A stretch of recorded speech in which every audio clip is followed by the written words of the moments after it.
España fue, desde el descubrimiento del Nuevo Mundo, la vanguardia de la política europea. Bajo Carlos I y Felipe II, España fue el amo cultural, militar y económico del mundo occidental. Se extendía desde California hasta el Cabo de Hornos, y las inmensas riquezas de las Américas volvían a Madrid. Los gobernantes españoles, junto con sus parientes que dirigían el Sacro Imperio Romano, dictaron la política europea durante siglos. Pero esto terminó y España fue sustituida como potencia por los holandeses, franceses e ingleses. La pregunta es, ¿por qué ocurrió esto y cuándo se completó este proceso? ¿En qué momento España, conquistadora de un continente, dejó de ser mayor potencia de Europa? Y además, ¿cuándo dejó de ser una gran potencia en sí? Fue bajo Carlos I y Felipe II cuando el poder de España estuvo en su apogeo. Sin embargo, fue durante el último reinado de Felipe II cuando las cosas decayeron. El monarca español, conocido como el monarca católico, se dedicaba a preservar y proteger la Iglesia. Aquí dos cosas llamaron la atención de España. La primera eran los otomanos musulmanes al sur que España quería sacar de Europa. Y esto culminó en la batalla de Lepanto de 1571, que por decirlo suavemente fue cara. El segundo desafío fue la Reforma Protestante, que vio a los Países Bajos rebelarse contra España y puso al reino de Felipe en conflicto con los ingleses. Todas estas cosas fueron bastante costosas, sin olvidar el fracaso de la Armada Española, que dejó a España en bancarrota. Sin embargo, Felipe logró heredar también Portugal y su imperio, lo que le dio a España un gran impulso. Felipe II murió en 1598 y lo sucedió su hijo Felipe III, que en 1618 llevó a España a la Guerra de los 30 años contra las potencias protestantes y Francia. En realidad, España salió muy bien parada durante la guerra, pero fue muy costosa. Además, estalló una revuelta en Portugal y Cataluña, que hizo que Felipe IV en 1640 perdiera el control del primero. En 1648, al final de la guerra, España reconoció la independencia de Holanda, y así perdió el acceso a las tierras más ricas de Europa, y ahora tenía otro rival en el mar. En 1658, España fue derrotada por Francia. Luis XIV se volvió el principal monarca de Europa y España perdió estas tierras.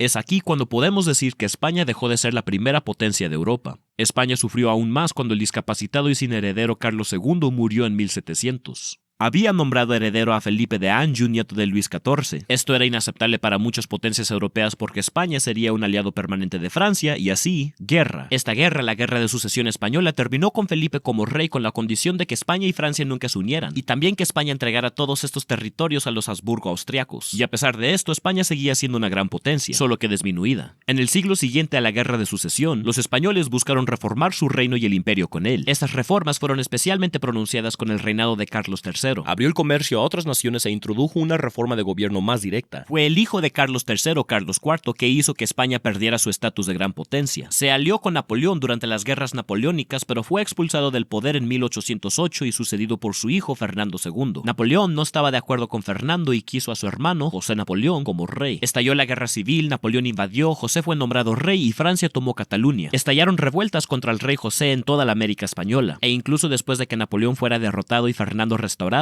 los habitantes sintieron que España ya no proporcionaba riqueza y seguridad. Tras las guerras napoleónicas, España quedó marginada y en las décadas siguientes perdió la mayoría de sus colonias americanas a las revoluciones. A esto le siguieron otras décadas de luchas civiles y conflictos constantes dentro de la propia España. Así pues, tras las guerras napoleónicas, España dejó de ser considerada una gran potencia y desde entonces estuvo al margen de la política europea. Espero que hayan disfrutado de este episodio y gracias por verlo. Con un agradecimiento extra a mis patrocinadores en pantalla y un agradecimiento especial a James Bizenet, David Archaeologist, Azarka Flash, Party Boycott, Rob Waterhouse, Yasha Annaman, Chris Wicker, Miles Bailey Brentgard, Michael Reynolds, Gustav Swan, Tunrik, Onion Doc, Maggie Paxkowski, Winston Kayward, Cecilia Ravides, Anthony Beckett, Adam Harvey, Ike, Sky Chappelle y los Amusement Park Guides.